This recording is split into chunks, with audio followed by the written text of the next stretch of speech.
will talk about supporting the blind and visually impaired with guests Christine Benninger, President and CEO of Guide Dogs for the Blind, Kirk Adams, President and CEO of the American Foundation for the Blind, and Chris, and I'm going to do this wrong, Chris, LaFollette? LaFollette, sorry, I swore that I would get it right. President and CEO of Arizona Industries for the Blind. And a reminder to Zoom attendees that we will take 3 snap polls during the show, and we'll announce results.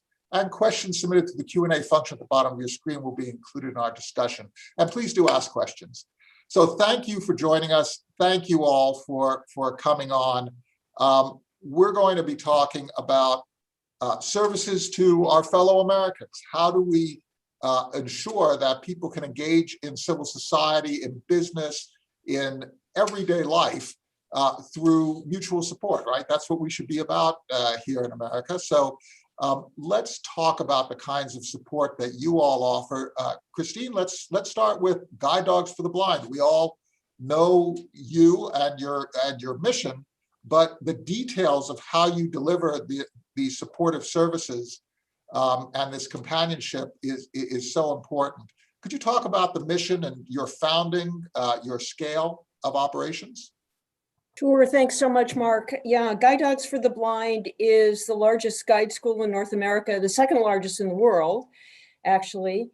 And, our mission's all about empowering lives, and it's through the use of a guide dog.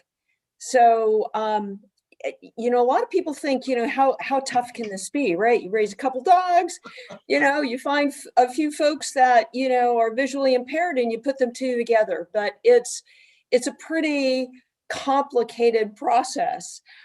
We breed about 950 puppies every year. Those puppies are raised through a network of puppy raisers. We have 2,000 puppy raisers in the 10 Western states. We have 2 training campuses, one outside of Portland, one outside of San Francisco. And we, go through a huge process to, qualify folks to come into our program, ensure that they have the basic orientation mobility skills to be paired with a guide dog. And that matching process, I will tell you, is complicated. It also includes a bit of magic, to be honest with you, because it's like me picking out, someone who's going to be your life partner, Mike or Mark. So it's you've got to make certain the personalities fit. You've got to make certain that the pace, the pull, the the way that the team works together all fits together. So, well, and the important thing here is that you have a number of different specialists, right? The person who is receiving the dog is instructing you, right? And you're instructing them. So there's a real exchange. Kirk, as you look at the various services that are provided to people who are sightless and visually impaired, how do you look at organizations like Guide Dogs and other types of organizations in the landscape of services to your constituents? Yeah, before I begin, Mark, thank you. For those of you who are on the call who can't see, I am a middle-aged white male with silver hair. I'm wearing a blue and white striped button-down collar shirt. So that's the type of information we like to provide, and it's just a very small example of inclusion. And that's really the theme. We want blind people to be included in society at the same level as everyone else. And at the American Foundation for the Blind, we've been doing that for 100 years. We're in our centennial year. So I will invite everyone to go to afb.org/100. And there's some fabulous streamed centennial content there. I've been to Guide Dogs. I've been on campus. I've been at Arizona Industries for the Blind. I've seen the fabulous work they do with blind individuals firsthand. So there are lots of organizations serving people who are blind, kids, seniors, employment, guide dog schools. But the common theme, again, is inclusion. And we're just so delighted that our society is talking about inclusion in ways and at a level that we have never seen in our 100 years before. And obviously, a lot of that was catalyzed by Black Lives Matter, and people are actually talking about systemic oppression and systemic barriers and how to create universal design and inclusion. And Christine and Chris are leaders of two organizations that are shining examples of the work that's being done to help create those inclusive environments intentionally, so that blind people can learn and work and contribute to their communities at the same level as their neighbors. You know, you're so kind and generous to gently correct my error in terms of the introductions, and also in informing us on a number of different issues. You draw a connection between Black Lives Matter and the idea of inclusion and diversity and equity.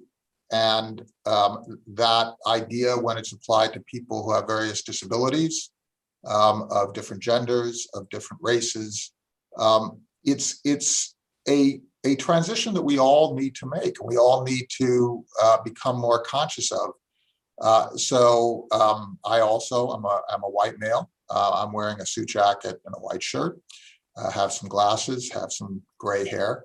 And thank you so much for helping this program to be better and me to be a better person. I really appreciate it, Kirk. Absolutely. Chris, could you talk a little bit about your operations at Arizona Industries for the Blind, which helped to evolve Kirk's career, and that Kirk helped to evolve as well? Well, look, I appreciate it. Number one, I appreciate the opportunity in the forum, Mark. So thank you very much. And to follow Kirk is difficult. Kirk's a leader. He is Hall of Fame in this industry. He's done a lot of great work. He's held several positions and made a huge difference, not just in the program, but people's lives. Christine, to your fact, mobility is huge for us. You know, key indicators are why we're dealing with some of the things we're dealing with is unemployment rates amongst 70% amongst people who are blind or visually impaired or disabled. And that reason is, you know, is full, but one of the reasons is mobility, transportation. And the opportunity to be able to be mobile, to have transportation to get to work is key. So thank you both very much. Mark, look, Arizona Industries for the Blind, we're employment and training opportunities here. There's a huge opportunity, we feel like, and it's been there for years and years, as long as I've been associated with the program, 23 plus years, of unemployment rates, and that's 70%, and it's hung around that for a very, very long time. We're just trying to make a dent in it here, creating meaningful employment. And we do so by doing things and running some business units and creating relationships with the commercial entities. And we sell those into the federal government, DOD operations in our nation's military. So with that, we use things like base service centers in which we provide products to our nation's warfighters. We provide everything from paper and pencils to body armor. We do so at Luke Air Force Base. We do it at Davis-Monthan, which is in Tucson. And we also do it down in Yuma Marine Station. And what's so important is we do so with about 75% direct labor ratio, which is very important. So it's important for us to stand behind the employment of people who are blind and visually impaired, but also give them the opportunity, creating talent. So if they decide to stay with us, that's wonderful. If they decide to go work for a commercial entity, that's wonderful. But we want to train them, give them on-the-job training, and give them the skill sets they need to be successful, not just in a workplace, but in life. We have a digital data scan, which is basically us turning paper documents into a digital format where we employ people who are blind and visually impaired. And our largest employment unit is distribution. We have a large distribution unit here at Arizona Industries for the Blind, and we ship over 325,000 shipments, orders a year. And we do that to a 99.7% on-time delivery. and we house over $110 million worth of the government's products with a 99.8% stock accuracy. Now, we do that with people who are blind and visually impaired. And you see the smile on my face because those small little companies like Amazon and PepsiCo can't meet those ratios. So either we got a secret or we know who to go for when we're looking for a qualified worker. Well, this is one of the things that I wanted to bring out. And I did it in a pretty poor way when Christine made her point. This whole idea of the shift in power. So it's not just diversity, equity, inclusion. It's also about a power shift, right? And that power shift is a very important ingredient, because if power doesn't shift, then diversity, equity, inclusion has no meaning, right? You have to have the people who are most affected be able to determine their own lives and affect society. So how do we do this in terms of providing these services? Kirk, would you mind commenting on that assertion that I made? Because you're more affected and you're more in the middle of this battle than I am. Yeah, and to build on Chris's point, so when COVID allows and you're within striking distance of Phoenix, call Chris and go tour the distribution center.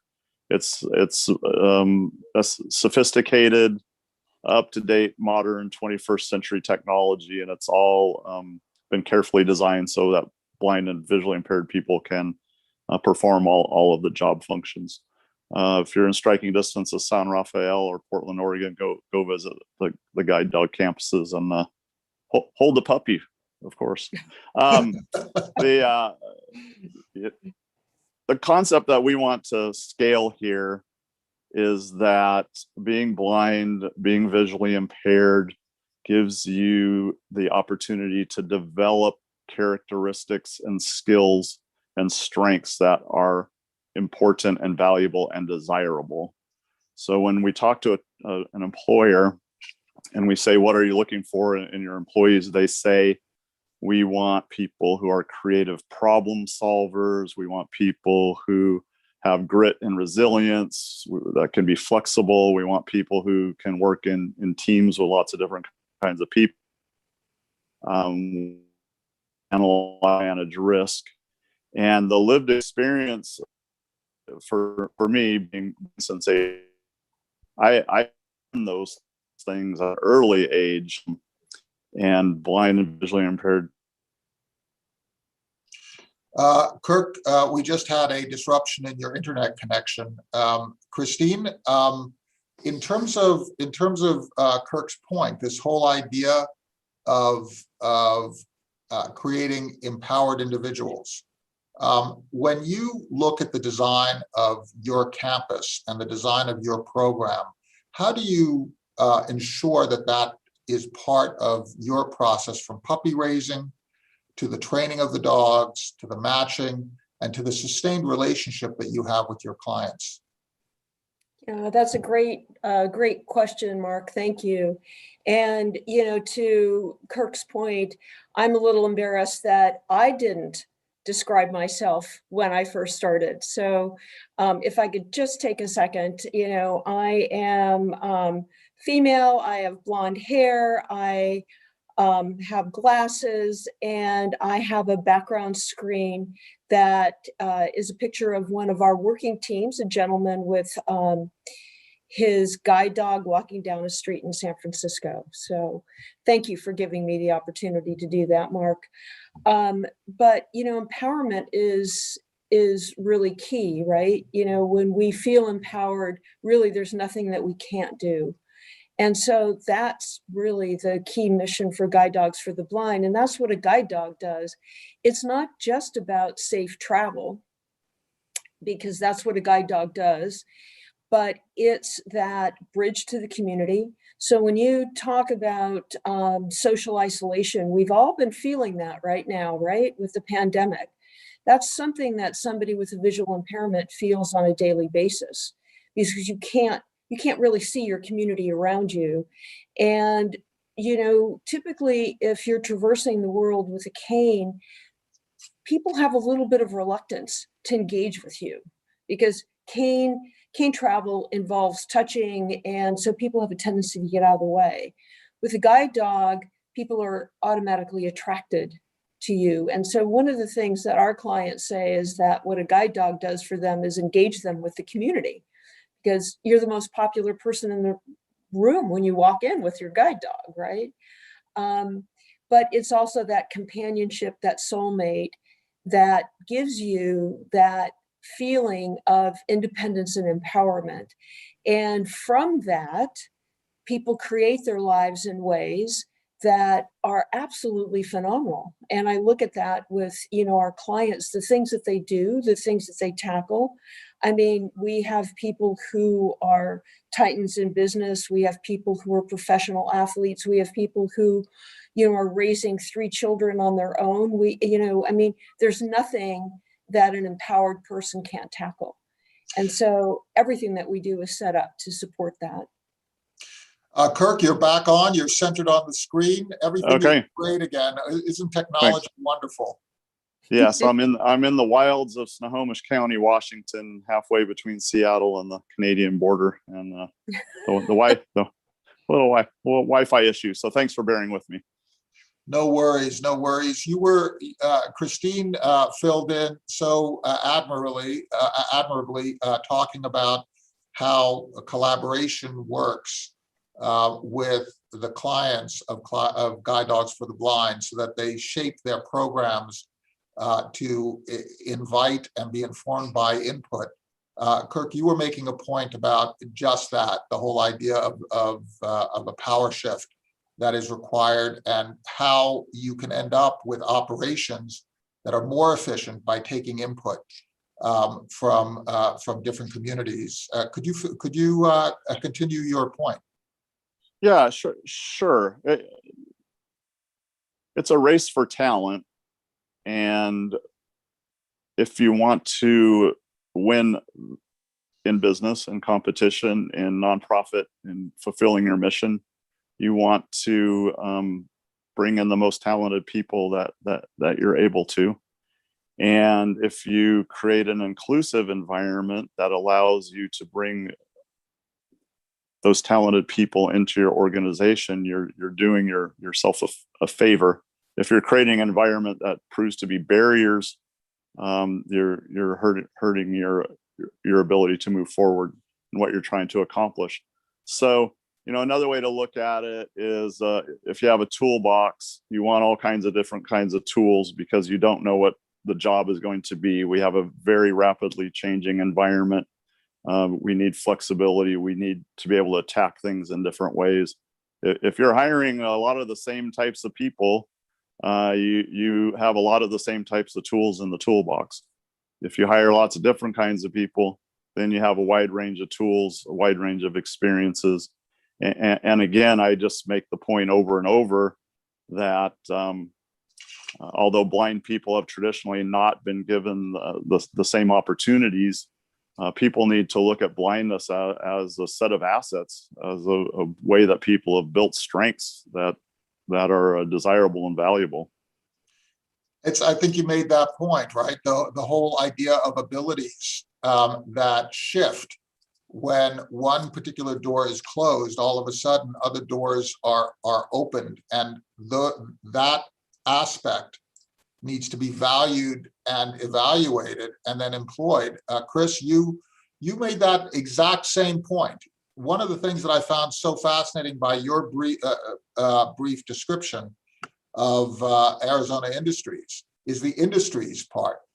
The whole idea of competing against organizations like Amazon and being able to show that your operations are in certain respects more efficient and at a different have different characteristics than one of the leaders of the field. Could you talk about how you take Kirk's point and operationalize that? Let's just talk about the manufacturing process that you were referring to and the warehousing process that you were referring to. Well, it's a couple, Mark. And again, some of my inspiration came from, and I'm going to embarrass Kirk. I heard him speak years ago, and he said something about showing up to an interview. He did well, didn't understand why he wasn't getting a job, showed up, and they saw he was blind. That shouldn't operate. It shouldn't work that way. Talent is talent. And what our challenge is today is really showing the abilities rather than the disabilities. Because if we look at the working force, everybody may have a disability, maybe a knee, a shoulder, a back, whatever it may be. Blindness is, look, technology is now leveling the playing field, and it's helping tremendously. With people, and the work that Christine's doing is helping tremendously because the mobility enable them to get to and from. So the challenge for us is finding the talent, because again, a lot of times there are hurdles and challenges in the way to get people in the workplace. We find that getting that paycheck is motivation for a lot of people who are blind and visually impaired, but there are some and some hurdles there with SSDI that you can only make so much. So the problem I have is when I find that employee and I can pay a certain amount. Well, the problem is they start losing SSDI, some of the benefits they get for being blind, and they should. But we're having to fight regulations and legislature that is really it's archaic. So for us, it's finding the talent to put people to work and really the desire for people to work. And I'm seeing more and more of that. And you're talking about not desire from the blind community or the visually impaired community. You're talking about the desire for society. That's you're correct. Talking about, what you're talking about is the systemic. When That's you exactly talk about right. systemic disparities, systemic racism, systemic disparities with people who are disabled, you're talking about we have a system in this country that forms a set of barriers to really having the country operate the way it should, right, Chris? Well, I agree 100%. And I believe Kirk is on to something bigger than we all know. And I think as it gets out and open, a colleague of mine said, we're going to get to this one conversation at a time. And I believe that. I believe we're getting closer every day. And to Kirk's point, because of these discussions and because of these things coming out on the table today, I think we're able to have these discussions. We would invite any questions that people want to contribute to the Q&A function at the bottom of your screen. We just completed a poll, and 80%, actually 79% of respondents felt that tax dollars should be invested to remove all barriers for blind and visually impaired people, 80%. The additional 21% felt that private nonprofits should primarily fund these programs. So the question that I have for you all, and I see that that we have technical difficulties again with Kirk's connection. The question that I have for you all is, how do we scale? How do we change this society? Because I think that the private nonprofit sector is doing an awful lot. But in order to actually systemically remove systemic barriers, we as a country have to be committed to that. Christine, how do you see that actually functioning in a way that advances toward a more just and inclusive society and can help, along with nonprofits, create sort of the America that welcomes and supports its various citizens as their needs dictate? I think it's a great question. And I think that there's two things that need to happen. One, and I think Chris I love that comment about it's one conversation at a time, is education, right? Particularly with those that are, blind and visually impaired. Most people don't know somebody who's blind or visually impaired. So it's not in the forefront of their mind, and people don't understand what even those barriers are. But so education is key. Having these kinds of conversations, helps to, raise visibility for these issues and get people to think, right?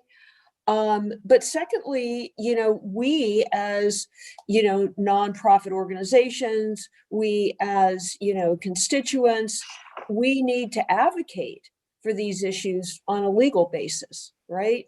So that there is access, there is accessibility, that, there aren't these, so legally, people have the right, to be included. And I think working together with education, along with, some of the, laws and regulations that are going to support access and accessibility, we can make strides towards breaking down some of these barriers. I love the dual point, Christine made the point, Kirk, that we have a little bit of a social apartheid in that people who are sighted very often do not interact with and know no one who is sightless unless they are part of their family. And I just have a question for ourselves, for our own business. Right, we do this work, and then we also have a unit that does executive search, and we're trying to hire. We're always looking for talent for other organizations. How does an organization like ours help to break down these systemic barriers and become a resource to people who could do jobs throughout the nonprofit sector but are visually impaired? How do we enact in our daily recruiting work, in our daily lives, in our staff? How do we try to keep faith with the points that you're making, Kirk, in order to change how we operate, how we think? Well, I think most basically is to broaden your concept of inclusion. We started with diversity. It was around race and gender. We're evolving, thankfully, as a society. Now we're talking about inclusion, which is a proactive mindset. And we're talking about universal design and making things accessible and available and frictionless for customers, and creating workplaces that are barrier-free for people to be productive. So all these things come together. So my request would be, when you're sitting down and you're writing out a statement about inclusion, and you look at the language that you have disability there explicitly, that when you as an organization come out with an inclusion statement, that you are inclusive of people with disabilities, and you think that way. So you may think, we don't have a lot of blind people in our talent pool. How can we change that? We know these 3 great organizations in the blindness field now. Why don't we call them and have a conversation about what we can do to modify the work we're already doing, to tweak it, to nuance it, to be more inclusive of a broader scope of people. So maybe it's a matter of including it within the thought processes, just sort of integrating it within the ideas. And it's sort of how Guide Dogs tries to operate. It's how Arizona Industries tries to operate, in terms of just making it part of the routine. I guess bake it into the cake. Bake it into the cake, right? Move it from the exception to the rule, right, Chris? Yes, sir. So in terms of how the future should unfold, and we're coming to the end of our time, so I'm going to go around the room one more time in terms of how the future should unfold for your organizations. Let's start off with Christine, then we'll go to Chris, and then we'll end up with Kirk. Christine, how do you see the future unfolding for Guide Dogs? We're getting into more of a technology-driven world. Who knows, at a certain point, there might be robotic dogs. We've all seen and heard reports about these MIT robots that are there. How do you see the future functioning? Because I can't imagine that a metal robot is going to ever be as emotionally satisfying as a companion as a dog. How do you see your organization evolving? Right. So we're asked that question all the time. We don't see a guide dog going away and being replaced by a robot, because a guide dog is so much more than just a mobility tool. I talked about, that bridge to the community. And part of that bridge is how people become included, right? So we don't see the guide dog going away, but for our future, we are expanding our services. So we are looking at, supporting our constituents with orientation and mobility training, whether or not you get a guide dog or not. We're expanding into youth services, and we're looking at how we support our clients when a guide dog is no longer the right solution for them. So for, us, it's, how we can better support our constituents to be able to, it's all about living the life you want to live, and you feel empowered to do so.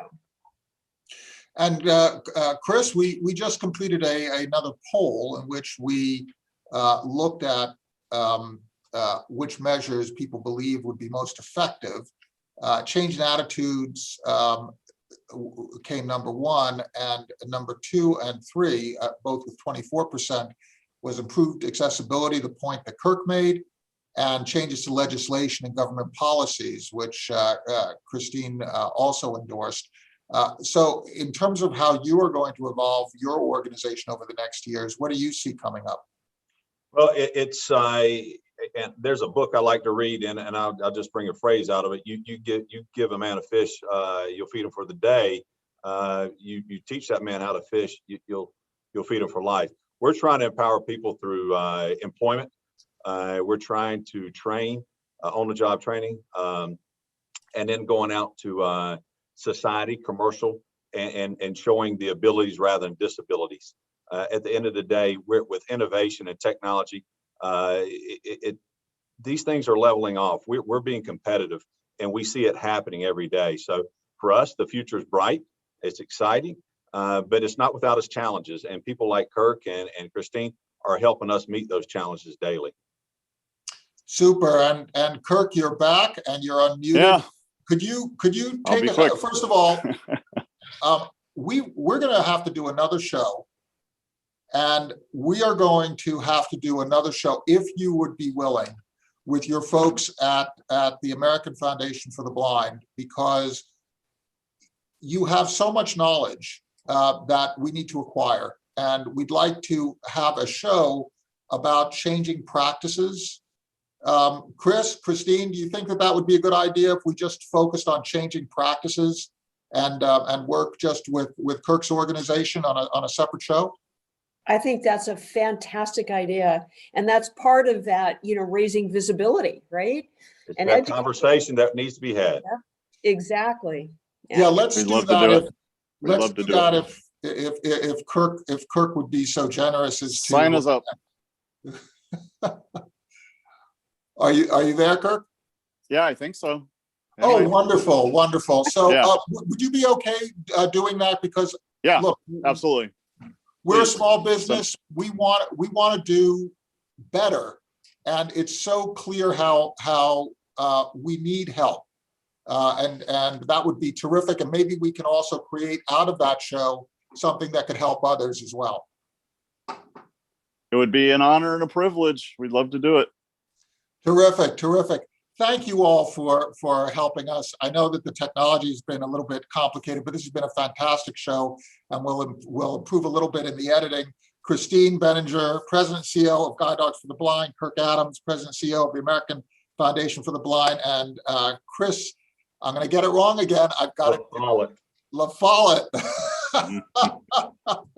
So thank you, Chris, President and CEO of Arizona Industries for the Blind. You all are my heroes. Thank you so much for helping to guide me and our folks.